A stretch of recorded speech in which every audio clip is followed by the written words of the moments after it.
Hola, ¿qué tal? Muy buenas, feliz martes, Ecoinsomnes. Y hoy estamos en el nuevo formato que estamos estrenando en el podcast. Esta vez estoy con nuestro queridísimo, nuestra voz preferida, Pablo Izquierdo. Hola, Pablo. Hola, Mario, ¿qué tal? Muy bien, siempre de robarte ratos. Esto lo digo en público y en privado, pero esto es así, es así.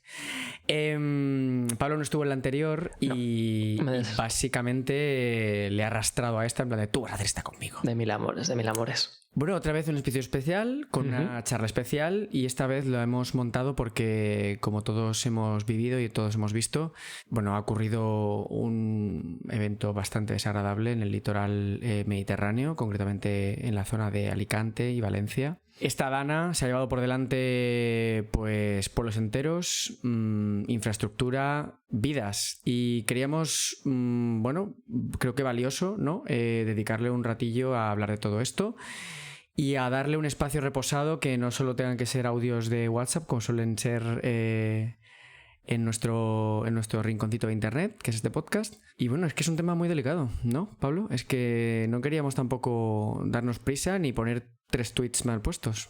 No, está bien yo creo macerarlo y bueno, tocaba hablarlo porque es verdad que incluso a nosotros, ¿no? Que no hemos tenido ninguna persona afectada cerca directamente, nos ha dejado tocados. Creo que España está conmocionada, ¿no? Más allá de que lógicamente se ha cebado en la provincia de Valencia, como decías, también en otras, Albacete también.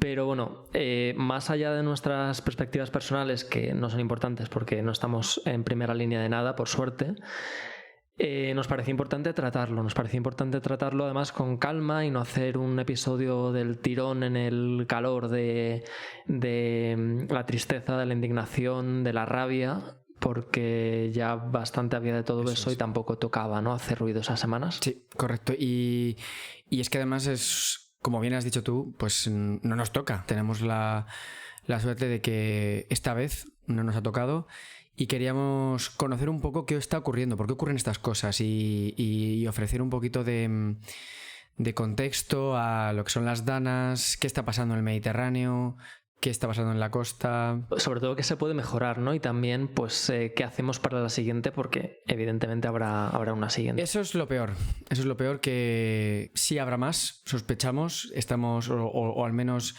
las voces expertas nos dicen que sí habrá más. Así que bueno, vamos a ver qué nos cuenta la invitada de hoy, que además es una referencia en esto. Vamos a hablar con la doctora Annelies Broekman, que es doctora en Economía Agrícola y científica en el Centre de Recerca Ecológica y Aplicaciones Forestals. Espero haberlo dicho bien, porque soy un mesetarian. Soy un mesetarian de vamos, hasta el último gen. Maravilloso ese catalán. No sé yo si tengo el acento adecuado. Pero bueno, ella está especializada en políticas para mejorar nuestro uso del agua y bueno, experta también en diseñar estrategias de gobernabilidad para la adaptación, en concreto de la región mediterránea, al cambio climático. También es miembro de la Fundación Nueva Cultura del Agua, en la que bueno, participa en procesos y en espacios en los que la ciudadanía puede defender, ¿no?, el patrimonio hídrico que ya hemos puesto sobre la mesa en este podcast y que es uno de los bienes más preciados que tenemos aquí en España. Así que, bueno, pues vamos con ella, si nosotros no somos los protagonistas. Así que esperemos que os guste. Vamos allá.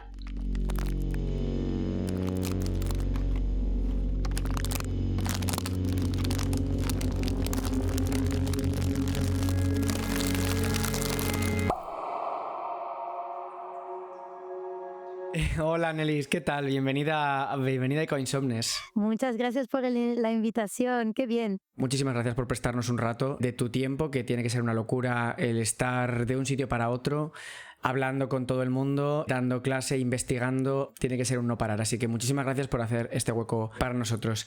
Yo entro ya directamente. Al hablar del calentamiento global, siempre decimos que los fenómenos extremos tienen más probabilidad de ocurrir, ¿no? ¿Qué significa esto? Un poco de cara a la corriente de aquellos que dicen, bueno, esto ha ocurrido siempre, esto no es nada nuevo, esto os lo estáis inventando, ¿no? Cuéntanos. Son los mismos fenómenos que ya conocemos que con el cambio climático cambian en su comportamiento. Por ejemplo, las danas, que ahora se habla mucho de ellas, son un fenómeno que siempre hacía parte de las cuencas mediterráneas, ¿no? De la península ibérica en particular, existe de la misma manera en muchos otros lugares de la Mediterránea, y es porque el agua del mar, cuando se calienta en verano, rellena el aire que está encima, ¿no? Evapora el agua, lo retiene el aire que está encima del mar. Este aire obviamente tiene vientos y corrientes, llega a las montañas del continente y ahí choca con aire frío y ¡vrum!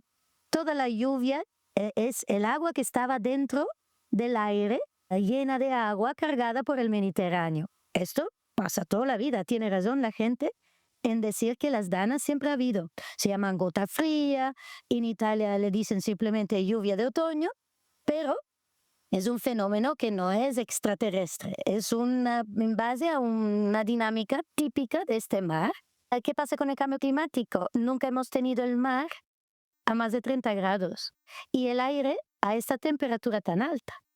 El aire caliente es capaz de retener más agua, el mar en esta temperatura evapora más, entonces un fenómeno que conocemos de siempre se transforma en extremo, porque nunca hasta ahora el aire que causa una dana tenía tanta agua acumulada en sí. Entonces, es verdad que los fenómenos son los de siempre, pero se hacen mucho más extremos con el cambio climático.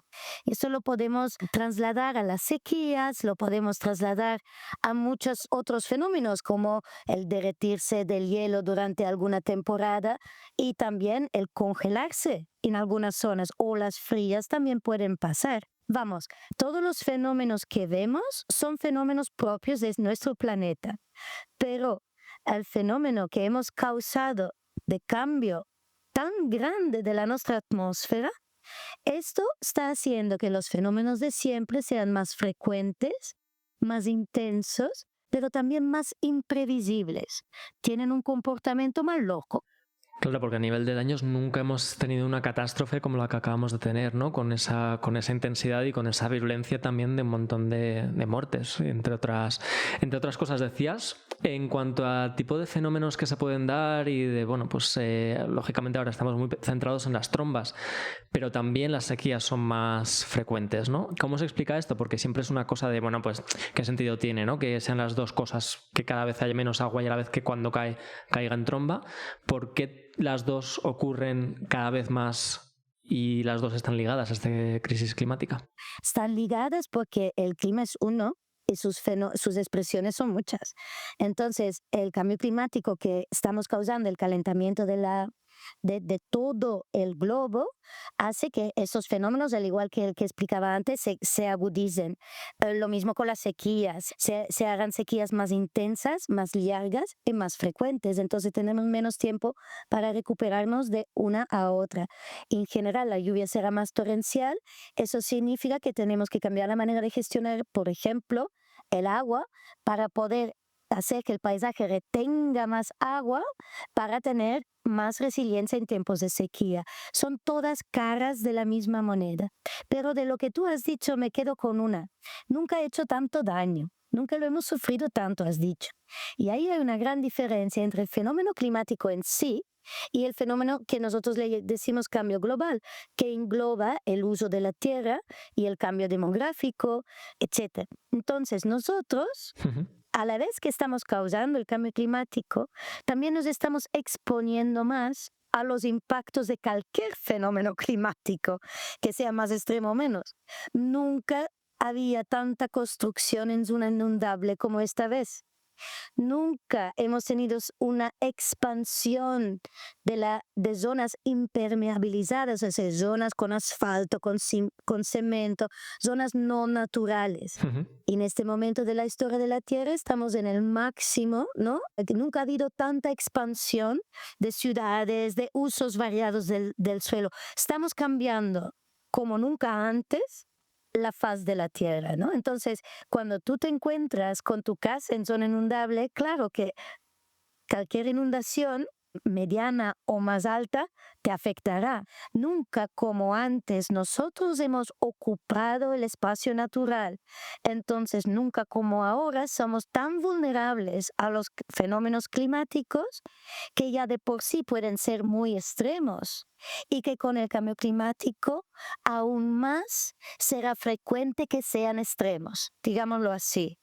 Entonces, eso es muy importante. No es lo mismo la amenaza climática respecto a la nuestra vulnerabilidad o los daños que se dan. Ahí está una grande clave para la adaptación. Claro, porque además si estábamos hablando de eventos previos, pues es verdad que tenemos que remontarnos, pues eso, siglos, ¿no? Para cosas así de destructivas, cuando ahora, pues si no es aquí, es en otros países, lo vemos con más frecuencia. Hablabas de adaptarse y luego lo discutimos más en detalle porque nos parece un tema importante, ¿eh? Pero antes de adaptarnos, claro, hay que saber a qué adaptarnos, ¿no? En cada sitio, pues, qué es lo que nos supone mayor riesgo. ¿Cómo hacéis para identificar eso, las zonas de riesgo o en cada zona qué fenómenos extremos pueden darse?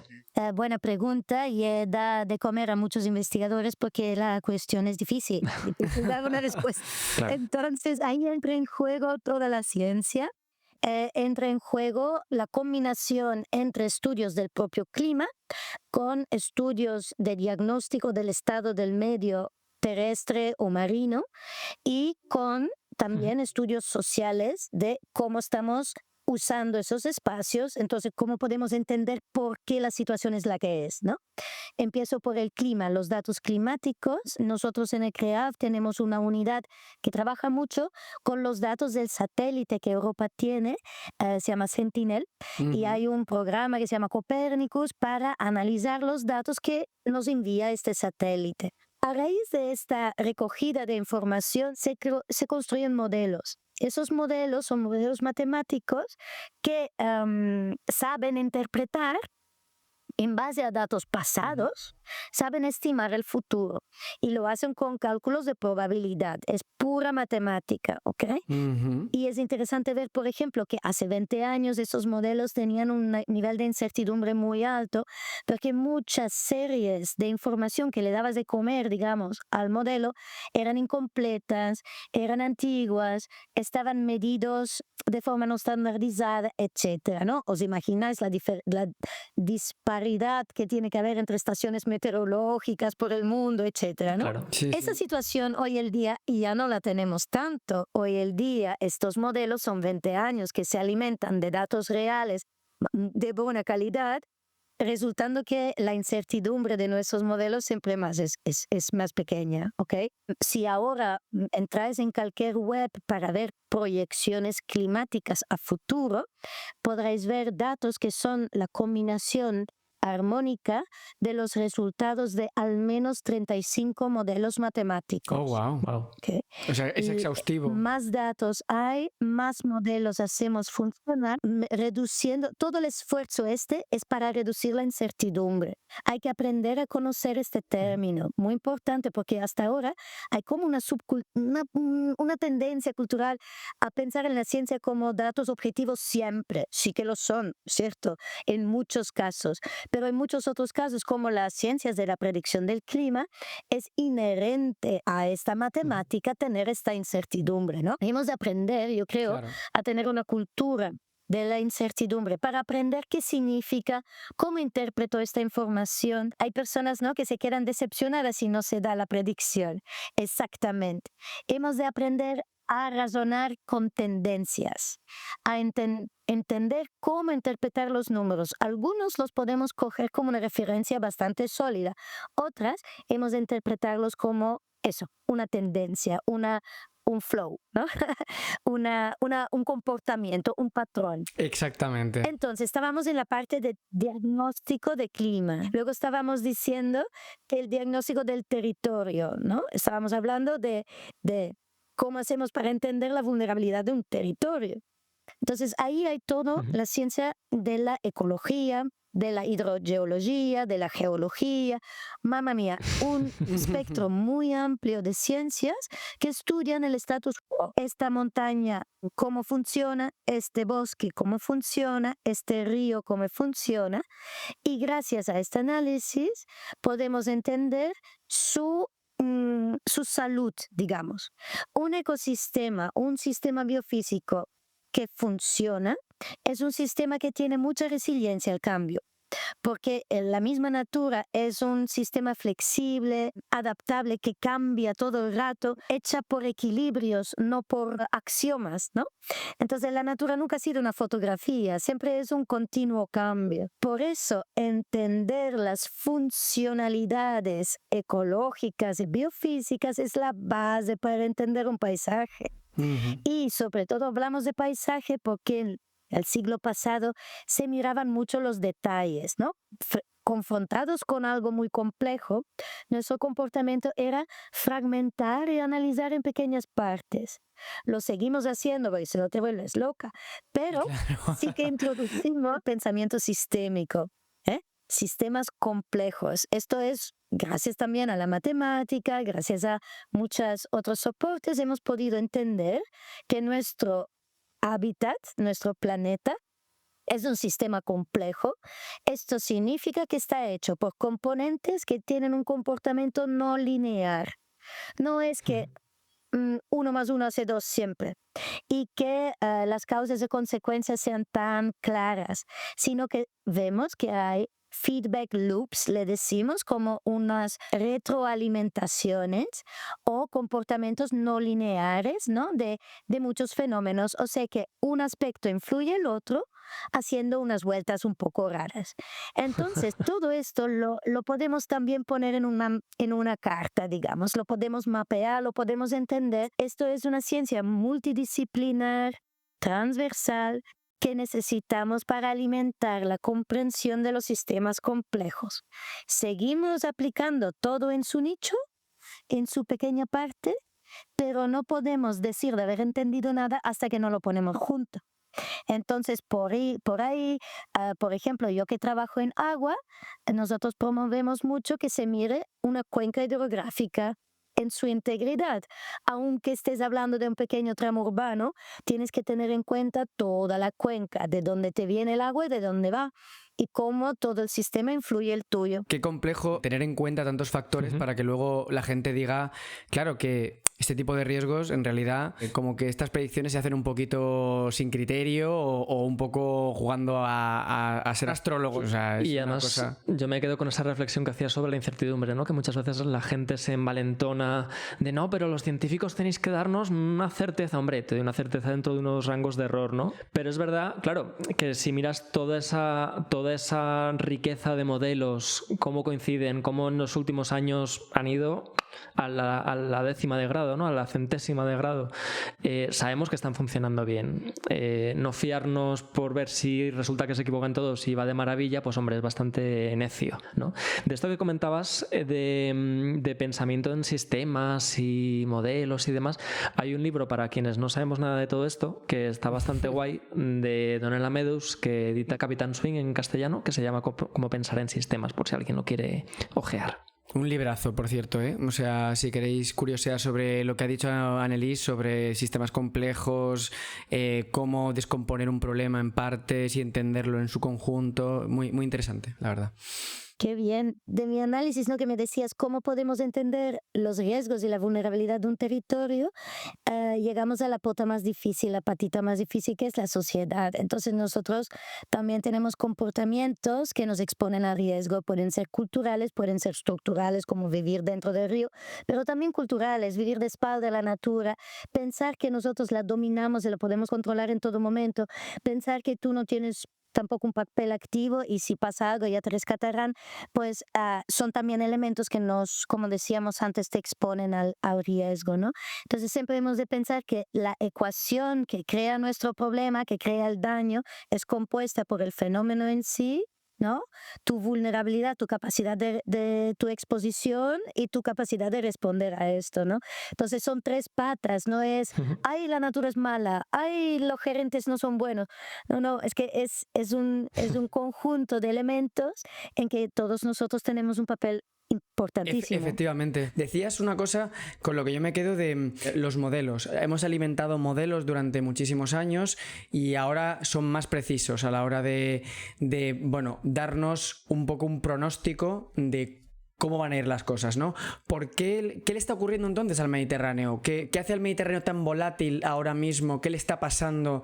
Porque hemos pasado de puntillas, por lo que has dicho antes de los 30 grados. ¿Por qué ahora de repente todo el clima mediterráneo, que era sinónimo de ser tan apacible, tan tranquilo, normalmente tan constante o tan estable, ahora a veces nos sorprende con estas cosas?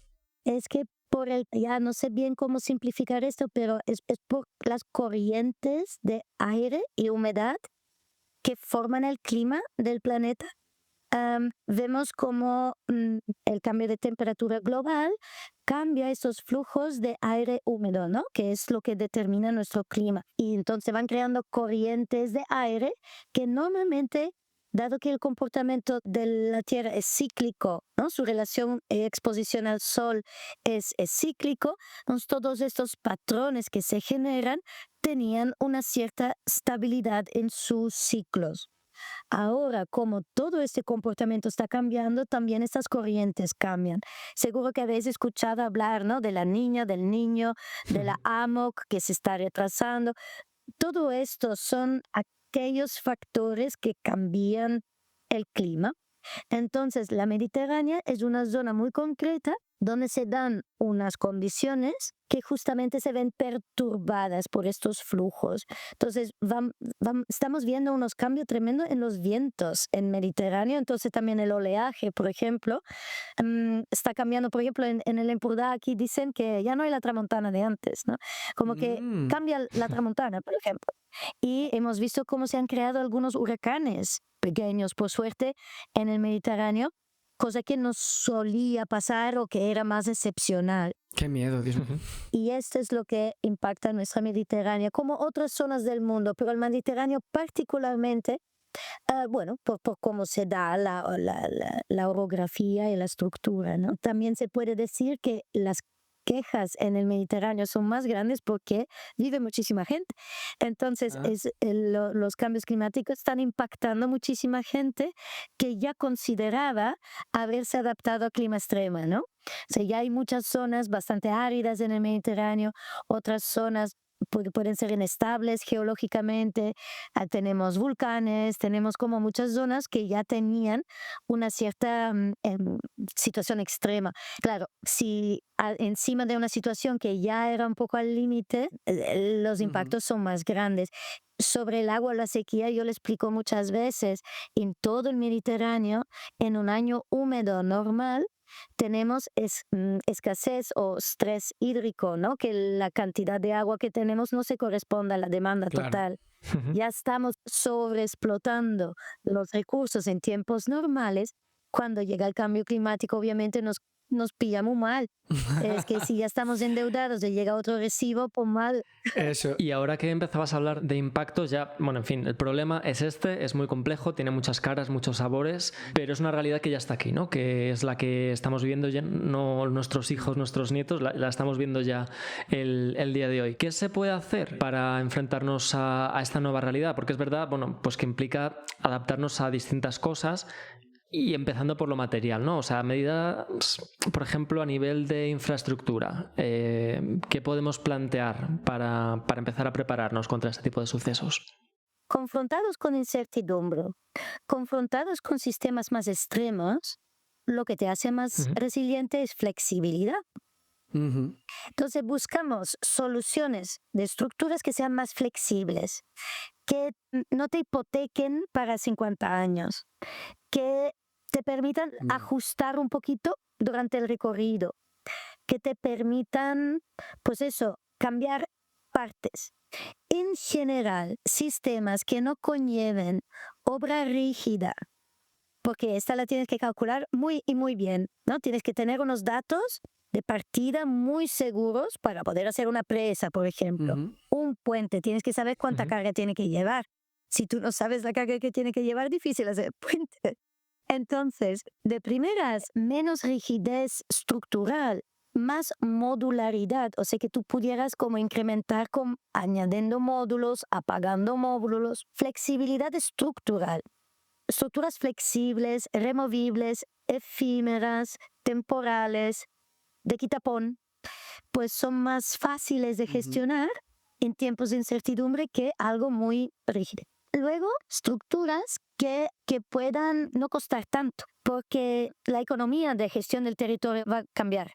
O sea, tenemos que liberar muchísimos recursos más que nunca para hacer frente a reconstruir post-desastre. Lo vemos ahora, lo hemos visto con el Gloria, lo hemos visto con muchos otros casos, de dónde sacamos el dinero para reconstruir después de un desastre, para indemnizar los daños, para llorar la pérdida, ¿no?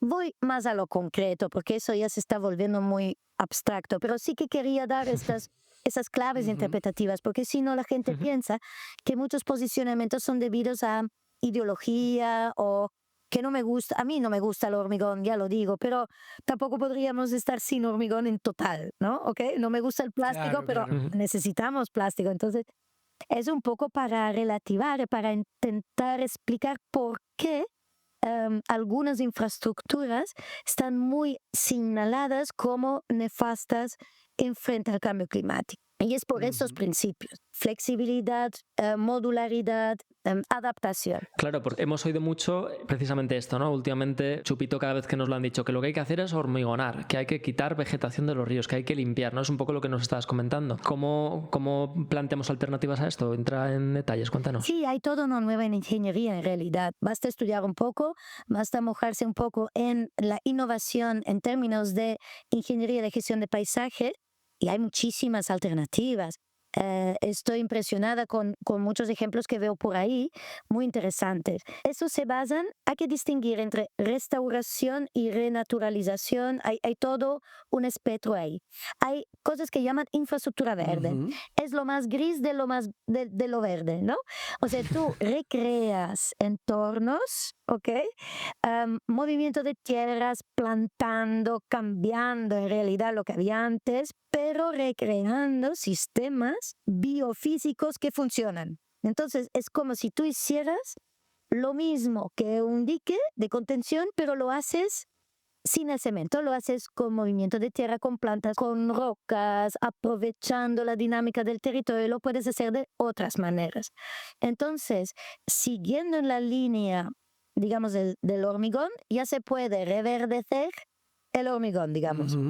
Luego hay otras fases en que lo primero, para mí, realmente hubiera tenido que decirlo como primer punto: la cosa más inteligente de hacer es dejar de hacer mal, dejar de planificar casas en zona inundable sería lo primero que tenemos que hacer antes de remediar cualquier otra cosa. Dejar de destrozar sistemas biofísicos que funcionan sería lo primero. Eso es lo más barato y lo más inteligente. Tal cual. A partir de ahí, ok, quitamos rigidez, quitamos cemento y restauramos la funcionalidad ahí donde podemos. Otras zonas las deberíamos restaurar completamente, o sea, realmente quitar cualquier uso humano, devolver la funcionalidad natural, porque puede ser que en estas zonas son irrecuperables artificialmente estas cosas, ¿no? Hay que mirar las diferentes casísticas. Y luego está todo el tema de la renaturalización. Entonces, en estas zonas hay que dejar que la natura actúe por su propia cuenta, quitarnos nosotros y dejar que se reforme la propia dinámica. Entonces, como os digo, hay mucho tipo de nivel de infraestructura natural o de recuperación de la función, desde más a menos acompañado. Y el más acompañado sería, por ejemplo, la creación de un parque inundable en una ciudad. Es todo hormigón, pero le ponemos un parque y ayudamos a que pueda drenar bien el agua y pueda infiltrarse bien. Al otro extremo sería quitar toda una zona industrial que ocupa un lecho de un río, realmente expropiar, dejar que el río reajuste su propia dinámica, sus propias piedras. El río en 5 minutos ya sabe poner la casa bien, mueve las piedras, se recrea, vamos, que problemas no tiene. Si le quitamos las cosas que le están fastidiando, en 2 minutos se repone solita. Entonces, esos son los dos extremos. En medio hay mucha ingeniería, hay mucha ciencia que estamos aprendiendo. Entonces, ahí es importante decir que otro cambio de la lógica importantísimo es el monitoreo. Y monitorando el impacto real de las medidas, podemos aprender si nuestras soluciones de ingeniería tienen sentido o no, en qué medida se tienen que ajustar, qué son las cosas que han funcionado muy bien y cuáles hemos de aprender de los errores, ¿no? Entonces, esta humildad también es muy importante. Es un cambio de chip muy grande, de planificar basado en un aprendizaje continuado, basado en el monitoreo, respecto a lo que decíamos antes, que es determinar un plan a prueba de bomba, implementarlos y enfadarnos si no funciona y acusar a alguien de que ha ido mal al trabajo. Ya. Sí.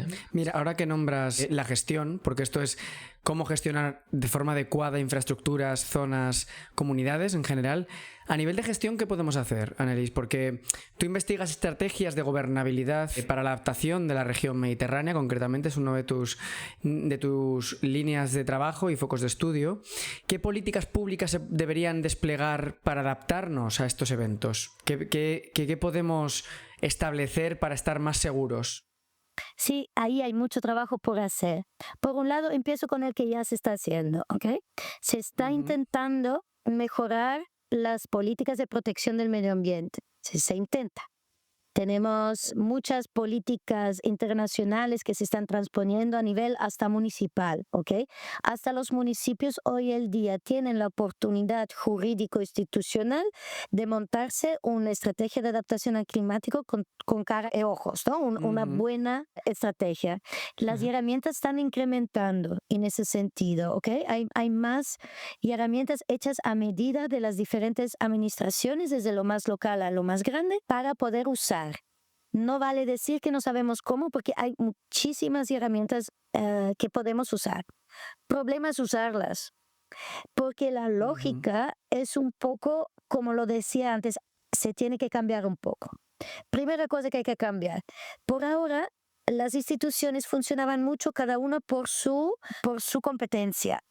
El agua por un lado, agricultura por otro lado, biodiversidad por otro lado. Urbanismo, turismo, por otro lado. No, la adaptación al cambio climático impone una visión transdisciplinar, transinstitucional, mezclada, multi, de todo el mundo. Tenemos que hacer políticas que tengan coherencia entre sí. Es un problema que nos afecta desde hace siempre, que la mano izquierda hace una cosa que la derecha destroza. Esto hemos de ponerlo en el centro. No es posible que la medida principal de adaptación para los cultivos sea incrementar el regadío y que por otro lado la medida estrella para reducir nuestra vulnerabilidad a la sequía sea reducir el consumo total. A ver, no funciona 1 más 1. Claro. Entonces, eso es un punto muy importante. ¿Es posible? Totalmente. Y herramientas tenemos, metodologías tenemos. Hasta se intentó crear estructuras institucionales para hacerlo, como pueden ser observatorios del cambio climático, consejos de análisis. En la directiva Marco había un órgano de comités competentes porque se entendía de seguida que el agua no la puedes gestionar solamente desde el punto de vista de la gestión del río, del agua. Claro. Todas las demandas se han de gestionar para poder decir, ahora sí que puedo empezar a restaurar un río. Todos los usuarios del agua tienen que participar. Entonces, justamente eso es un ejemplo, ¿no? Como para la misma directiva de Marco, dice que para poder hacer un plan de gestión tienes que informar y involucrar todas las otras administraciones competentes en este territorio de la cuenca. Este primer punto. Segundo punto muy importante es que hemos de emanciparnos de esta cosa top-down. La única manera de implementar estrategias de adaptación es involucrar y corresponsabilizar los actores que lo viven, que tienen que hacer las acciones. Aquí no se trata de que alguien nos venga a vender un cacharro y que lo instalamos y el problema está resuelto. Claro. Qué importantes. Son problemas transversales, entonces necesitamos, por ejemplo, en un municipio, que haya la ciudadanía, los empresarios, las administraciones, también los científicos, los jóvenes, las yayas. Todo el mundo tiene que ser presente y tenemos que aprender a combinar información. Por ahora estas informaciones también estaban separadas y se consideraba que lo científico valía igual más de la opinión de la señora que vive al lado del mar desde hace 80 años. No. Todo conocimiento tiene muchísimo valor. Se ha de interpretar desde el contexto en que viene. La señora de 80 años no tiene que por qué saber de biología marina. Y puede malinterpretar el color del agua, pero sí que su observación es muy importante.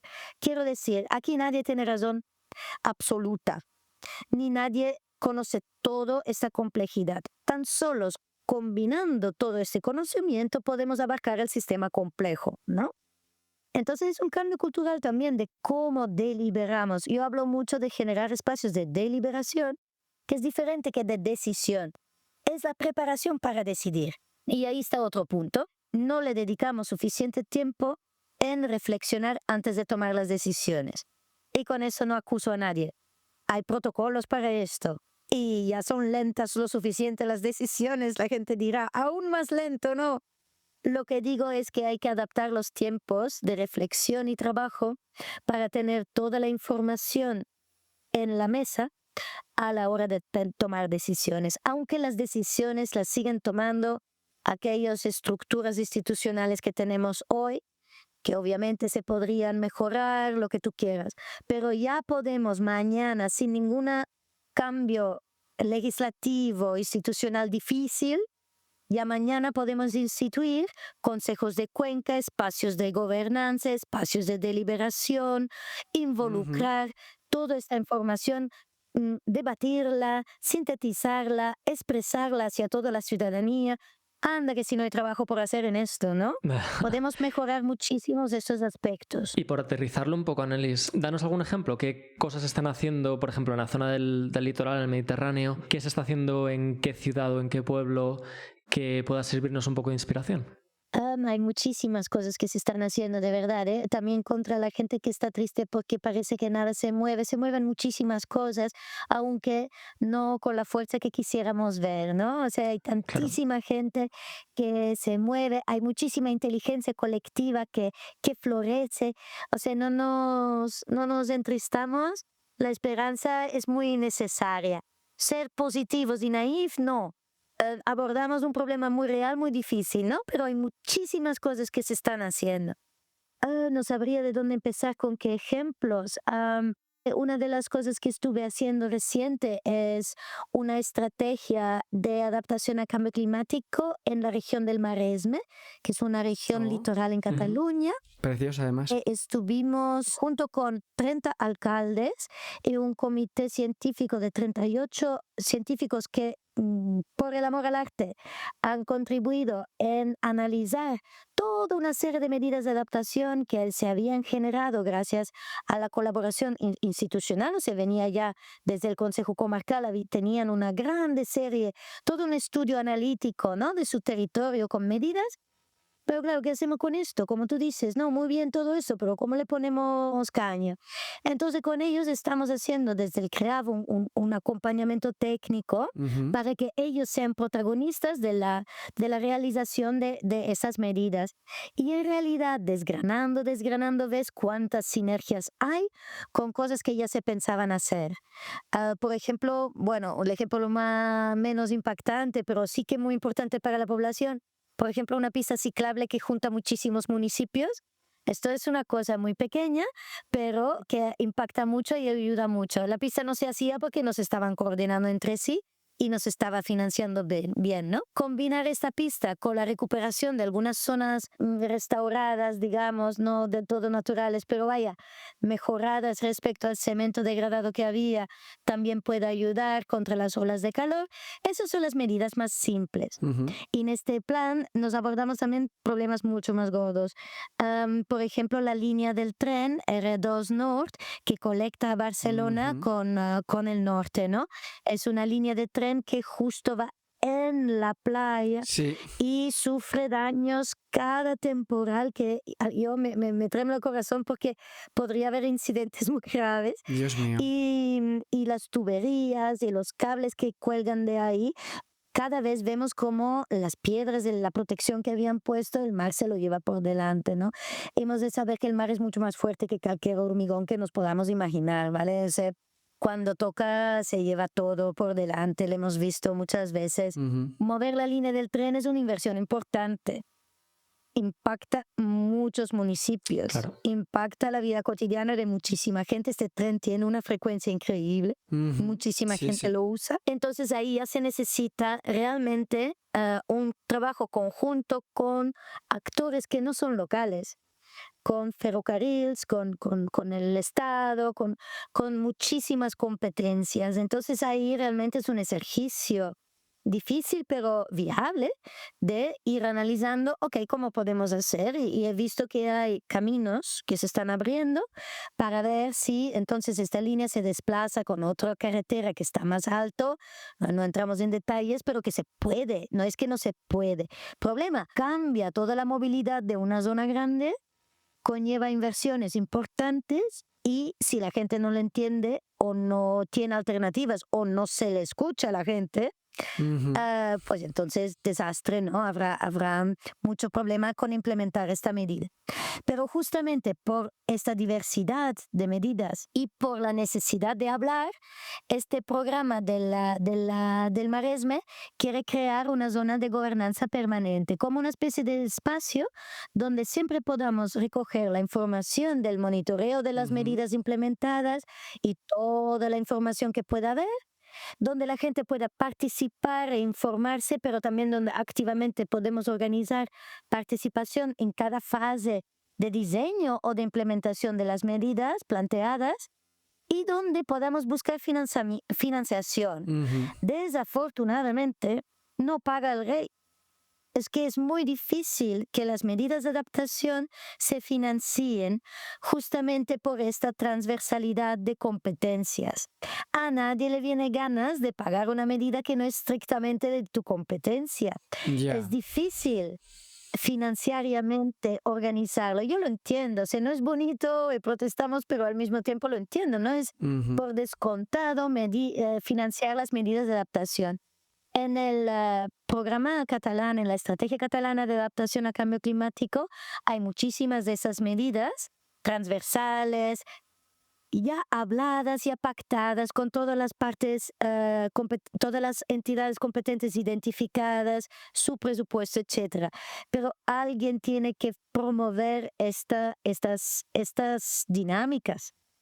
Entonces ahí hay también todo un trabajo por hacer, y hemos generado este espacio y esperemos mucho que podamos seguir durante tiempo consolidándolo, ¿no? Qué bonito, Annelies, porque la verdad es inspirador ver que esto ya ocurre en nuestro territorio, que la gente además conozca que científicos y administraciones locales ya pueden estar trabajando en adaptar y defenderse al territorio.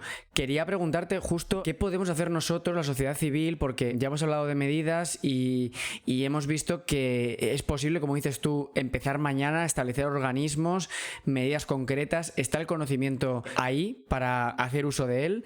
¿Qué podemos hacer nosotros ya como ciudadanos, como ciudadanas? ¿Cómo nos enfrentamos a eventos climáticos como el que hemos visto con la Dana? Hablamos de empoderar comunidades, de movilizarlas, que puedan tomar decisiones, ¿no? En escenarios como acabas de decir, de que intenten formar parte de esto. Sabemos que en otros países esto ocurre, que tienen la cosa como muy concienciada. ¿Cómo podemos nosotros aprender a formar parte de este mecanismo de adaptación como ciudadanos? No esperar a que nos legislen arreglen, sino que nosotros también seamos parte activa de esto. Como no seamos activos, aquí no se mueve nada. Es muy importante que seamos activos, justamente por los obstáculos naturales que encuentra todos estos cambios, ¿no? Los que tienen una posición cómoda se quieren quedar ahí, ¿no? Ese es el instinto del humano. Entonces tenemos que primero darnos cuenta de la situación en que estamos. Eso es lo primero, aceptar la situación. Y hay muchos estudios de psicología, del cambio climático, que indican lo difícil que es. Entonces, primero aceptar la situación, ser conscientes que somos vulnerables al cambio climático ya es el paso 1, porque veo muchísimas personas que no logran abordarlo ni siquiera como concepto porque les pone tristes y dicen, ¿y yo qué voy a hacer? Entonces, eso es lo primero. Vuestra labor de información y de sensibilización es súper importante. Y en eso también yo estoy involucrada en algunos proyectos de arte y ciencia porque considero que la parte cultural, que el arte, que trabajo con las emociones son lo que más yo creo nos impacta, ¿no? Entonces, esta primera parte de ser conscientes de la situación es el capítulo número 1.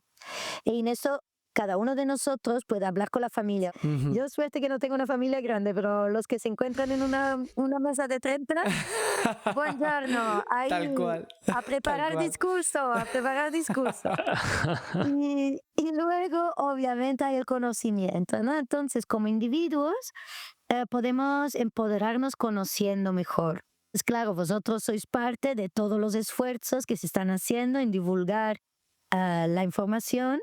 También las administraciones, como decía antes, hacen visores. Por ejemplo, en Cataluña, ¿no? Hay este visor de la Agencia Catalana del Agua que puedes ir a tu pueblo y ver exactamente dónde está inundable, cuál es mi acuífero, de dónde viene el agua, dónde va depurada, qué se hace con mi... Vamos, todo lo puedes ir a ver. Entonces, el segundo consejo que digo es que por favor investiguemos un poco, cada uno en su casa.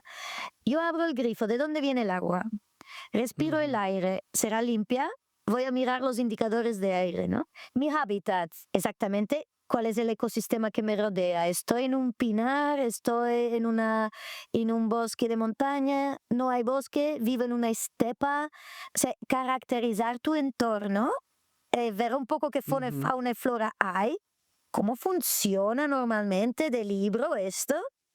Ya te puede ayudar a conocer en qué entorno estás, que si tu amenaza mayor es fuego o sequía o pérdida de fertilidad del suelo o nubes tóxicas. Cada sitio donde uno vive puede tener sus particulares vulnerabilidades más grandes, ¿no? Entonces tú, descubriendo tu entorno, ya puedes ir descartando algunas, ¿no? Y puedes ver, hoy yo por ejemplo vivo en una zona muy vulnerable al fuego. Pues ya me da pistas de cómo defender mi casa, ¿no? Luego, yo. Nada de yo. El mejor amigo que puedas tener en tu vida es tu vecino. Porque en cuanto a desastres naturales, como tú decías, son tus comunidades. No conocer tu vecino debería ser blasfemia en tiempos de cambio climático. Tú tienes que saber qué gente hay a tu alrededor, si son vulnerables, si tienen algún invento simpático, que si tienen huerto o no.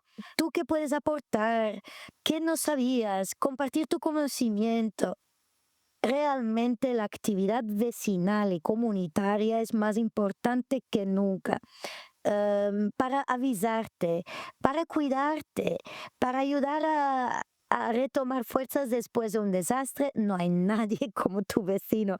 Y realmente igual tus mejores amigos viven en otra ciudad y cuando te llega un problema a ti, será tu vecino de ayudarte, ¿no? Vecina.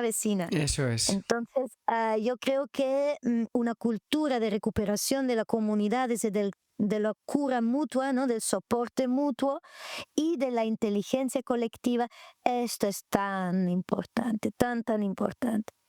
Y si queremos, pues a raíz de esto se puede ir más allá, ¿no? Todos somos ciudadanía, entonces también tenemos una responsabilidad política.